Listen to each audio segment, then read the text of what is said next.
Salam uşaqlar, məcbur rəqslər rezonans bölməsinin testlərinə baxırıq.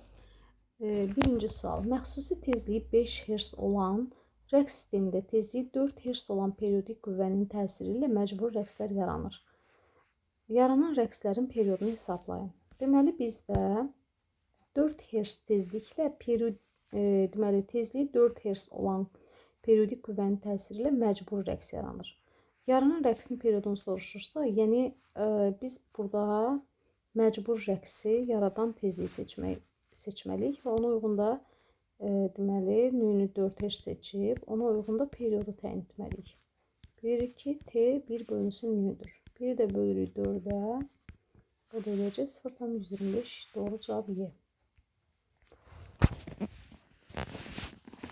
İkinci sual. Yaylı rəqqasın rəqslərinin amplitudunun xarici qüvvənin tezliyinin asılı qrafiki verilmişdir. Rəqqasın məxsusi rəqslərinin periodunu hesablayın.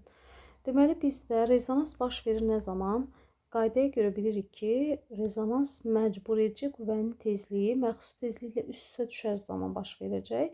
Yəni, bu amplitudun kəskin artma hadisəsi növünün 20 Hz tezlik qiymətində baş verdiyi üçün demək, biz buradan seçirik. Buna uyğun periodu təyin edirik. T də bərabərdir. Bildiyimiz kimi 1 bölünürdü. 1-i 20-yə bölürük.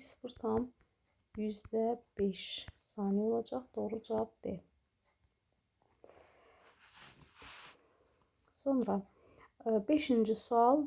Sönən mexaniki rəqslər üçün təcilin proyeksiyasının zamana asılı qrafiki hansıdır?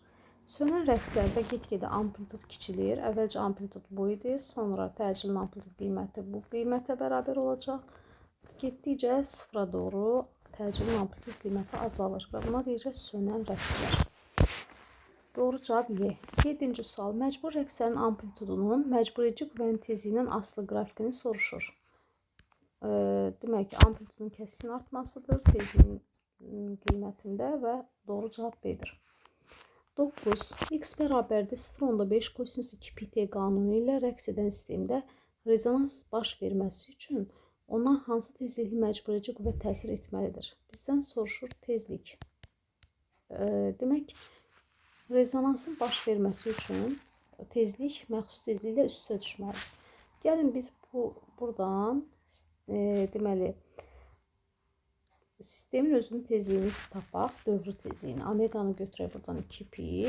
Omeqanın 2 pi-ni düz sorundan da növünü təyin edək. Növ də bərabər olacaq omega bölü 2 pi. Demək, omeqamız 2 pi-dir. Demək, növünü tapıramsa 2 pi-ni bölürəm yenidən 2 pi-yə.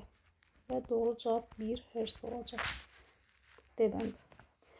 11-ci sual. Məxsusi periodu 0,5 saniyə olan rəqs sistemində periodu 0,2 saniyə olan periodik qüvvənin təsiri ilə məcbur rəqslər yaranır.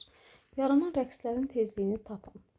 Biz bilirik ki, periodla tezlik arasında yenə də bu şəkildə əlaqə var və biz buradakı periodlardan hansını seçəcəyimizi dəqiqləşdiririk. Baxırıq ki, bu məxsusi perioddur. Bizə lazımdır rəqs yaradan period. O da 0,2-dir. 1 bölürük 0,2-yə eləcək 5 Hz. Doğru cavab C bəndi.